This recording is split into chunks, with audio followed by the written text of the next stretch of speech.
বাংলাদেশ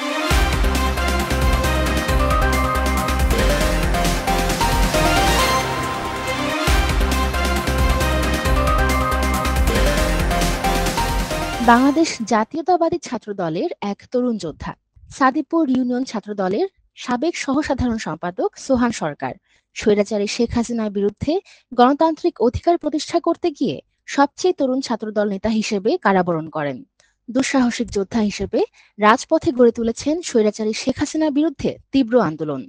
মশিউর রহমান শান্ত ভাইয়ের সৈনিক হিসেবে তরুণ এই তুর্কি সোনারগাঁও থানা ছাত্রদলের সাবেক আহ্বায়ক জাকারিয়া ভুঁইয়ার নেতৃত্বে এবং নারায়ণগঞ্জ জেলা ছাত্রদলের সাবেক সহসভাপতি আল আমিন অভির নির্দেশনায় রাজপথে মিছিল, সংগ্রাম, হরতাল, অবরোধ সহ অসহযোগ আন্দোলনে অবদান রেখে স্বৈরাচারী সরকারকে বিদায় করে ফিরিয়ে এনেছেন সাধারণ মানুষের গণতান্ত্রিক অধিকার। Desk report, Osmania news TV.